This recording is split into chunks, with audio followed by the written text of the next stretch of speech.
सर्वांना स्नेहपूर्वक नमस्कार. मी प्राध्यापक BS दहिफळे या व्हिडिओतून घेऊन आलो आहे राष्ट्रीय उत्पन्नाचे महत्त्व. नमस्कार अर्थशास्त्रप्रेमी आणि माझ्या सर्व स्नेहींना मी प्राध्यापक BS दहिफळे या YouTube व्हिडिओमध्ये नमस्कार करतो आहे आणि 12वी अर्थशास्त्राच्या राष्ट्रीय उत्पन्न या 7व्या प्रकरणातल्या शेवटच्या मुद्द्याची चर्चा घेऊन या व्हिडिओच्या माध्यमातून तुमच्या समोर येत आहे. आपण राष्ट्रीय उत्पन्नाबद्दल अनेक संकल्पना जाणून घेतल्या. राष्ट्रीय उत्पन्न म्हणजे काय, इथपासून प्रकरणाला केलेल्या सुरुवातीपासून अगदी राष्ट्रीय उत्पन्न मोजता कसं येतं याबद्दल सुद्धा आपण चर्चा केलेली आहे. आणि त्याही पुढे येऊन राष्ट्रीय उत्पन्न मोजताना येणाऱ्या काही तात्विक अडचणी आणि काही व्यावहारिक अडचणी सुद्धा आपण या अगोदरच्या व्हिडिओतून समजून घेतलेल्या आहे.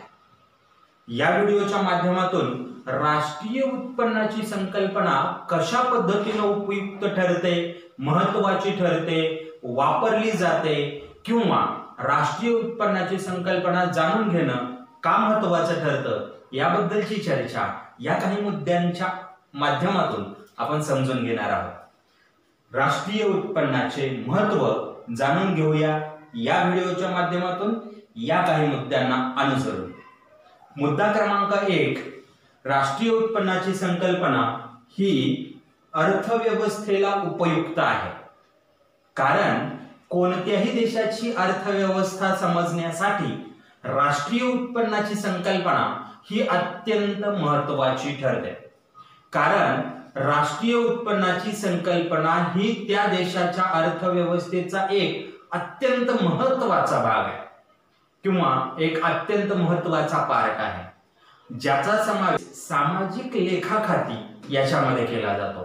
या सामाजिक लेखाखातीमध्ये देशाच्या अर्थव्यवस्थेचं राष्ट्रीय उत्पन्न, वैयक्तिक उत्पन्न, औद्योगिक उत्पादन यासारख्या विविध घटकांचं विश्लेषण केलं जातं.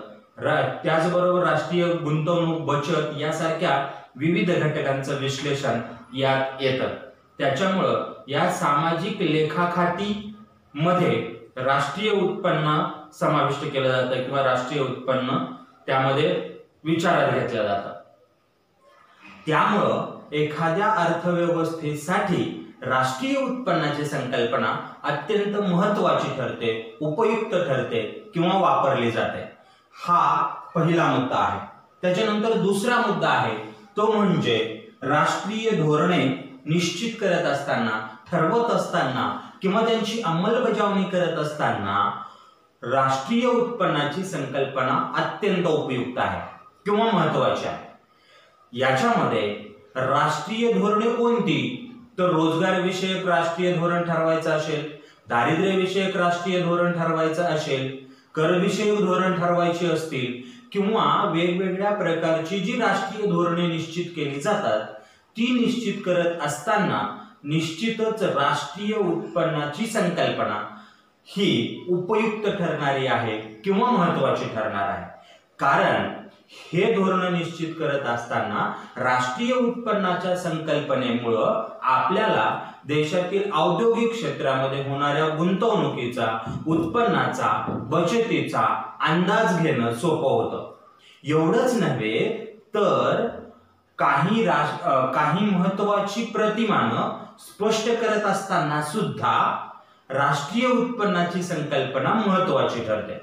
उदाहरणार्थ गुंतवणूक विषयक प्रतिमान असू द्या किंवा वृद्धी विषयक प्रतिमान असू द्या, ही प्रतिमान स्पष्ट करण्यासाठी सुद्धा राष्ट्रीय उत्पन्न ही संकल्पना महत्त्वाची आहे. त्याच्यामुळं अर्थव्यवस्थेमध्ये जी काही धोरणं निश्चित केली जातात ती धोरणं निश्चित करत असताना राष्ट्रीय उत्पन्न ही संकल्पना महत्त्वाची आहे किंवा राष्ट्रीय उत्पन्नाची संकल्पना उपयुक्त ठरते. त्याच्यानंतर तिसरा मुद्दा आहे तो म्हणजे आर्थिक नियोजन करत असताना सुद्धा राष्ट्रीय उत्पन्नाची कल्पना येणं किंवा राष्ट्रीय उत्पन्नाची संकल्पना माहिती असणं महत्त्वाचं ठरतं. कारण आर्थिक नियोजनाच्या माध्यमातून अर्थव्यवस्थेतील कृषी, उद्योग, सेवा क्षेत्राच्या प्रगतीचा आणि त्याच्या संदर्भातील विकासाचं नियोजन केलं जातं आणि राष्ट्रीय उत्पन्नाच्या माध्यमातून आपल्याला एखाद्या क्षेत्रातील उत्पादन, त्या क्षेत्रातील उत्पन्न यांचा अंदाज येण्यासाठी किंवा याची कल्पना येण्यासाठी राष्ट्रीय उत्पन्नाची संकल्पना ही आर्थिक नियोजनामध्ये महत्त्वाची ठरते। त्याच्यामुळं अर्थव्यवस्थेमध्ये जे आर्थिक नियोजन केलं जाणार असेल किंवा जे आर्थिक नियोजन केलं जातं, हे आर्थिक नियोजन करत असताना राष्ट्रीय उत्पन्नाची संकल्पना अनन्यसाधारण महत्त्वाची आहे किंवा अत्यंत महत्त्वाची आहे। त्यानंतर चौथा मुद्दा आहे तो म्हणजे आर्थिक संशोधनाच्या दृष्टिकोनातून सुद्धा राष्ट्रीय उत्पन्नाच्या संकल्पनेला विशेष महत्त्व आहे। कारण आर्थिक संशोधनामध्ये अर्थशास्त्रातील जे संशोधन आहे किंवा संशोधकाकडून आर्थिक संशोधन केलं जातं, ते करत असताना संशोधकांना आर्थिक संशोधनासाठी राष्ट्रीय उत्पन्नाची संकल्पना अत्यंत महत्त्वाची ठरते। कारण संपूर्ण अर्थव्यवस्थेतील उत्पन्न, उत्पादन, बचत, गुंतवणूक या संदर्भातील कल्पना येण्याच्या दृष्टिकोनातून आणि त्याच्यानुसार आर्थिक संशोधन करण्याच्या दृष्टिकोनातून अभ्यासकांना, संशोधकांना किंवा त्या क्षेत्रामध्ये संशोधन करत असणाऱ्या व्यक्तींना राष्ट्रीय उत्पन्नाची संकल्पना अत्यंत उपयुक्त आहे, महत्त्वाची आहे किंवा वापरता येते। हे एक महत्त्व राष्ट्रीय उत्पन्नाच्या संकल्पनेचं आपल्याला असलेलं आढळतं। त्यानंतर पाचवा मुद्दा आहे तो म्हणजे राहणीमानाची तुलना आपण करू शकतो। म्हणजे राष्ट्रीय उत्पन्न, ज्या ज्या देशांचं राष्ट्रीय उत्पन्न आपल्याला लक्षात येईल किंवा अभ्यासता येईल किंवा समजेल, त्यावेळी त्या देशातील लोकांच्या राहणीमानाची तुलना दुसऱ्या देशातील लोकांच्या राहणीमानासोबत करत असताना सुद्धा त्या देशाच्या राष्ट्रीय उत्पन्नाची संकल्पना अत्यंत उपयुक्त ठरते। कारण त्या देशातील राष्ट्रीय उत्पन्नाच्या संकल्पनेवरून आपल्याला त्या देशातील लोकांच्या दरडोई उत्पन्नाचा अंदाज येतो आणि त्याच्यामुळं एखाद्या देशातील लोकांचं राहणीमान कशा पद्धतीचं आहे आणि त्याच्या तुलनेत दुसऱ्या देशातील लोकांचं राहणीमान कसं आहे, याच्यामध्ये जर तुलना करायची असेल तर ही तुलना करण्यासाठी सुद्धा राष्ट्रीय उत्पन्न ही संकल्पना अत्यंत महत्त्वाची आहे। एवढंच नव्हे तर विद्यार्थी मित्रांनो, एकाच देशामध्ये काही कालावधीपूर्वी असणाऱ्या लोकांचं राहणीमान आणि सद्य परिस्थितीतील लोकांचं राहणीमान या कालावधीतील तुलनेसाठी सुद्धा राष्ट्रीय उत्पन्नाची संकल्पना महत्त्वाची ठरते।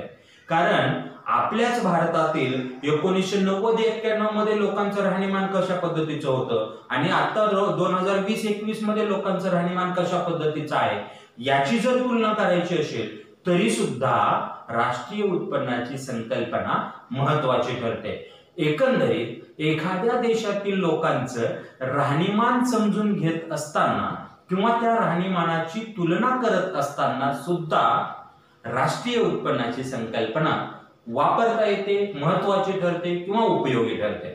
आणि शेवटी उत्पन्नाचे वितरण, देशात उत्पन्नाचं वितरण कशा पद्धतीनं झालेलं आहे किंवा होत आहे हे समजण्याच्याही दृष्टिकोनातून राष्ट्रीय उत्पन्नाची संकल्पना महत्त्वाची आहे। कारण देशातील राष्ट्रीय उत्पन्नाचं जे वितरण आहे किंवा वाटप आहे हे देशातील भूमी, श्रम, भांडवल आणि संयोजक हे जे 4 उत्पादनाचे घटक उत्पादन प्रक्रियेत वापरले जातात त्यांना मिळणारे जे मोबदले आहेत, या मोबदल्याच्या स्वरूपात राष्ट्रीय उत्पन्नाचं वितरण होत असतं।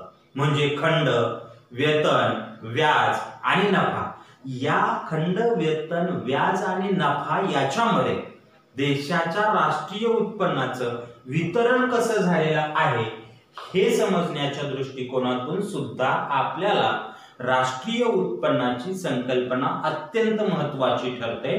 कारण राष्ट्रीय उत्पन्न मोजण्याची एक पद्धत आपण समजून घेतली, ती होती उत्पन्न पद्धत।